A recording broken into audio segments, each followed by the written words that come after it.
जय श्री कृष्णा दोस्तों। राधे राधे। आप सभी का अपने चैनल में बहुत बहुत स्वागत है।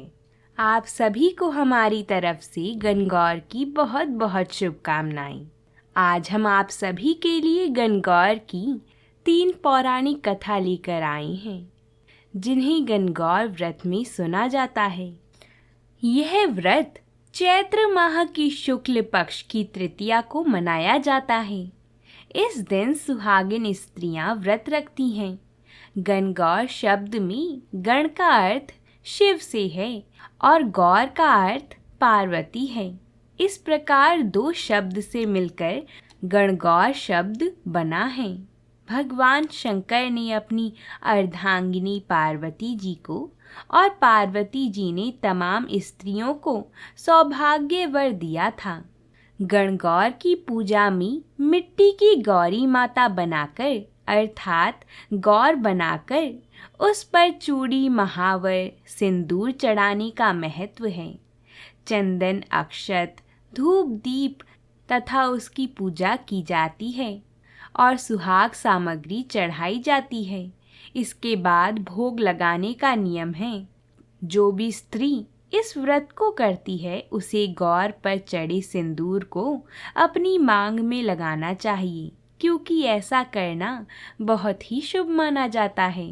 ऐसा कहा जाता है उस महिला को माता गौरी से सदा सुहागन होने का आशीर्वाद प्राप्त होता है।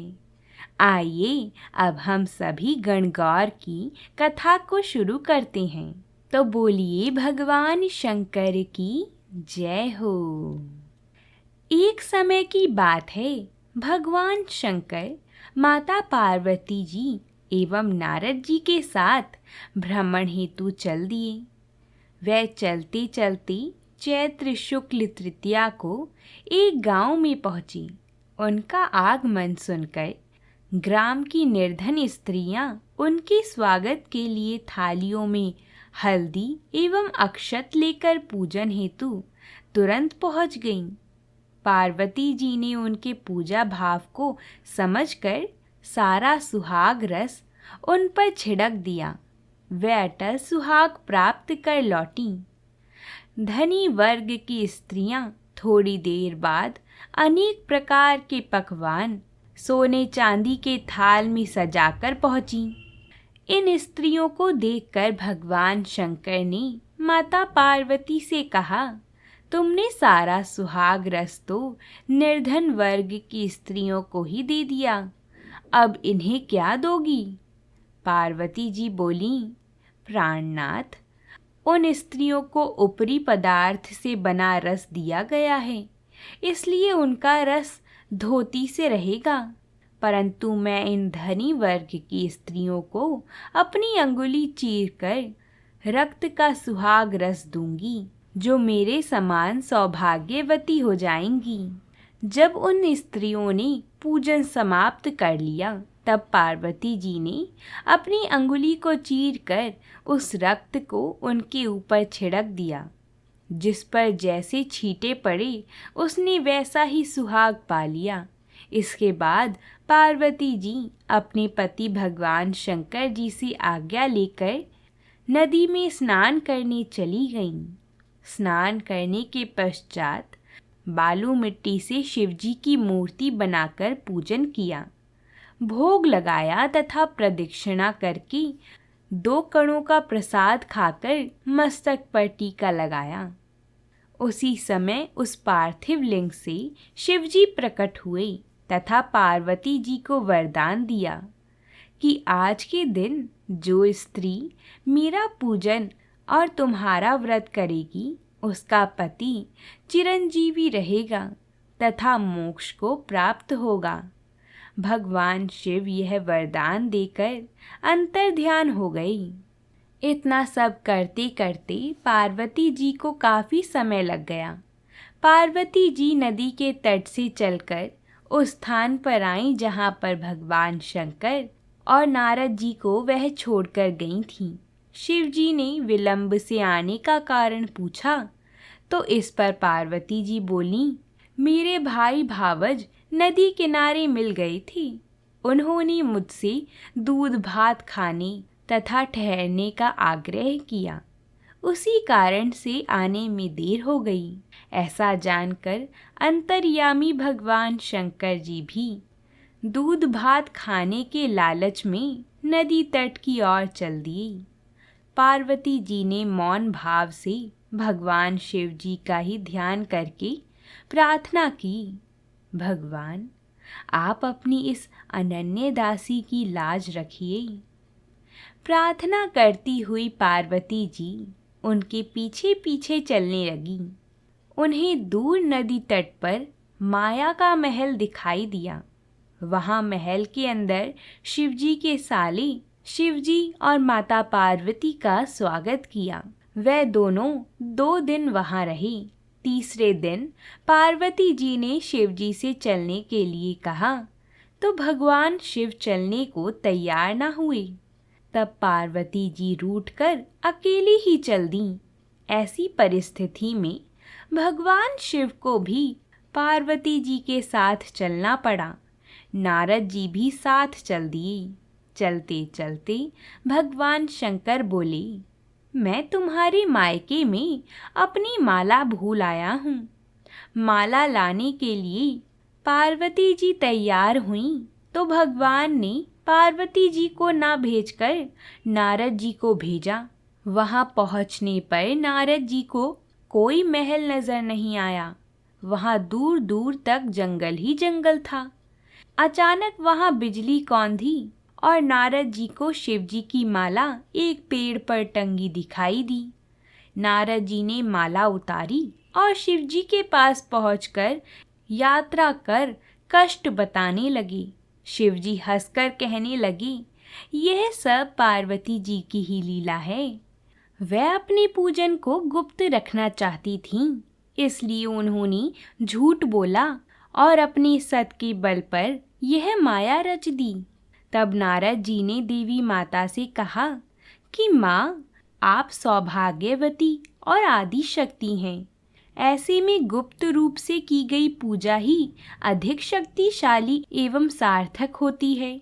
तभी से जो स्त्रियां इस तरह गुप्त रूप से पूजन कर मंगल कामना करेंगी, महादेव जी की कृपा से उनकी मनोकामना जरूर पूरी होगी। इसी कथा के चलते तभी से गणगौर उपवास को महिलाएं अपने पति से छिपाते हुए करती हैं। गणगौर में पूजा सामग्री जैसे सिंदूर माता पार्वती को चढ़ाया जाता है। पूजन के बाद महिलाएं उसे अपनी मांग में सजाती हैं। आइए अब हम सभी गणगौर की दूसरी कथा को सुनते हैं। प्राचीन समय की बात है। एक नगर में राजा राज्य करता था। वहाँ के राजा ने अपने प्रदेश में जौ और चने बोए और माली ने बोई दूब। राजा के जौ और चने बढ़ते ही जा रहे थे और माली की दूब घटती जा रही थी। माली को लगा कि कुछ तो गड़बड़ है, इसलिए उसने सोचा कि छुपकर निगरानी रखनी चाहिए। जब वह वहां छुपकर देख रहा था तो उसने देखा कि कुछ छोटी बड़ी लड़कियां उसकी दूब तोड़कर ले जा रही हैं। उसे बहुत गुस्सा आया। उसने लड़कियों को टोका और उनकी चुन्नी छीन ली। लड़कियां माली से विनती करने लगीं कि हमारी चुन्नी दे दो और हमें दूब ले जाने दो। हम यह दूब गणगौर की पूजा के लिए ले जा रहे हैं। इसके बदले गणगौर का पूजा पाठा हम तुम्हें दे देंगे। यह सब बात सुनकर माली ने उन्हें दूब ले जाने दी। गणगौर की पूजा के बाद लड़कियों ने पूजा पाठा माली को दे दिया और माली ने अपनी मालन को दे दिया। मालन ने पाटा ओबरी में रख दिया। शाम को माली का बेटा आया और बोला, माँ भूख लगी है। माँ ने कहा, बेटा छोटे कमरे में जा, मैं लड़कियों का पूजा पाटा वहाँ रख कर आई हूँ, उसमें से कुछ खा ले। माली के बेटे ने कमरा खोलना चाहा, लेकिन उससे कमरा नहीं खुला। बहुत कोशिश करने के बाद भी दरवाज़ा नहीं खुला तो उसने गुस्से में दरवाजे पर जोर से लात मारी, पर दरवाजा फिर भी नहीं खुला। तो माँ बोली, तेरे से कमरा नहीं खुलता तो पराई जाई का पता नहीं कैसे ढाबेगा। मालन ने टीकी में से रोली निकाली, आंखों की कोर से काजल निकाला और नखों में से मेहंदी निकाली। हथेली में लेकर सबको घोला और छोटे कमरे के दरवाजे को छींटा दिया तो वह दरवाजा खुल गया। अंदर देखा तो ईश्वर गणगौर बैठे थे। ईसर जी ने बहुत सुंदर वस्त्र पहने हुए थे और गौरा मांग सवार रही थीं। वह ओबरी में अन्न के भंडार भरे पड़े थे। माली के बेटे मालन को तथा माली को उनके सुंदर दर्शन हुए। हे गणगौर माता, जिस प्रकार माली के परिवार को आपने दर्शन दिए, उसी प्रकार सबको दर्शन देना। और ईसर जी जैसा भाग और गौर जैसा सुहाग सबको देना।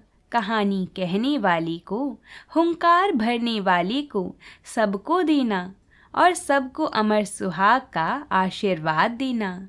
बोलिए जय शिव शंकर, जय माँ पार्वती। आइए अब हम सभी अमर सुहाग की कथा को सुनते हैं। एक नगर में एक ब्राह्मण और ब्राह्मणी रहते थे। उनके 5 बेटियां थीं। पांचों बेटियां विधि विधान से देवाधिदेव महादेव और माता पार्वती का विधि पूर्वक पूजन करा करती थीं। अमर सुहाग की कहानी को सुना करती थीं। पूजा के समय चारों बेटियां दीपक जलाती तो पूजा पूर्ण होने तक जलता रहता, परंतु 5वीं बेटी का दीपक कहानी सुनने से पहले ही बढ़ जाता। यह देखकर 5वीं बेटी को चिंता होने लगी। सभी बहनों का दीपक तो जलता है, मेरा दीपक क्यों बढ़ जाता है। एक दिन 5वीं बेटी ने घर जाकर माँ को सारी बात बताई। तब माँ ने कहा, बेटा इसमें चिंता की कोई बात नहीं है, कल से तू दीपक में घी अधिक डाल देना। बेटी ऐसा करने लगी। कुछ समय पश्चात ब्राह्मण ने 5 बेटियों का विवाह कर दिया। चारों बेटियों के घर में अन्न धन के भंडार भरे थे, परंतु 5वीं बेटी की आर्थिक स्थिति थोड़ी कमजोर थी। उसका पति जंगल से लकड़ी काट कर लाता और उसी से उनका गुजर बसर होता, परंतु 5वीं बेटी संतोषी व बहुत समझदार थी, कभी किसी से शिकायत नहीं करती थी। विवाह के बाद भी महादेव और माता पार्वती का पूजन किया करती थी। एक दिन उसका पति कम लकड़ियां लेकर आया तो उसने पूछा, क्या हुआ जी, आज लकड़ी कम लाए हो? तो पति ने कहा, आज मेरी तबीयत खराब है, मुझे बुखार है। दूसरे दिन लड़की ने पति से कहा, आज आपकी तबीयत ठीक नहीं है, आज मैं भी आपके साथ चलूंगी। उसने सास ससुर से आज्ञा लेकर पति के साथ चल पड़ी। जंगल में पति की तबीयत खराब हो गई और साथ ही उसी समय उसकी मृत्यु हो गई। लड़की जंगल में अकेली थी, कोई मदद के लिए भी नहीं था। पति का सिर गोद में रखकर विलाप करने लगी। रोते रोते भगवान शिवजी और माता पार्वती को पुकारने लगी, हे महादेव, हे माँ पार्वती, मैंने सदैव आपका ध्यान और पूजन किया है, आपके सिवा मेरा कोई नहीं है। मैं घर जाकर अपने बूढ़े सास ससुर को क्या कहूँगी। लड़की का विलाप और सच्ची भक्ति देखकर माँ पार्वती ने कहा, हे प्राणनाथ, इस निर्जन जंगल में हमें कौन पुकार रहा है, हमें उसकी रक्षा करनी चाहिए। माँ पार्वती उस जंगल में गईं और उस लड़की से पूछा, क्या हुआ बेटी, तुम क्यों रो रही हो? तब लड़की ने सारी बात बताई और भगवान महादेव और माता पार्वती के चरण पकड़ लिए और विनती करने लगी। भगवान शिवजी और माता पार्वती ने उसकी पूजा से प्रसन्न होकर उसके पति को जीवन दान दिया और आशीर्वाद दिया कि जो कोई भी सुहागन स्त्री श्रद्धा और भक्ति से अमर सुहाग की कथा को सुनेगी व पूजन करेगी, वह सदैव अखंड सौभाग्यवती रहेगी। उसके सुख संपत्ति अन्न धन के भंडार सदैव भरे रहेंगे। बोलिए भगवान महादेव की जय, बोलिए माता पार्वती की जय। अगर आप सभी को ये कथा पसंद आई है तो कमेंट बॉक्स में गणगौर माता की जय ज़रूर लिखिएगा। साथ ही कल सुबह 7 बजे हमारे चैनल पर गणगौर की व्रत कथा आ जाएगी, जिसमें गणगौर में सुनी जाने वाली सभी पौराणिक कथाएं हम एक साथ सुनेंगे। आप सभी उस वीडियो को अवश्य ही देखिएगा, इसलिए हमारे चैनल को भी सब्सक्राइब ज़रूर करें। अब हम आपसे कल मिलते हैं, तब तक के लिए प्रेम से बोलिए हर हर महादेव।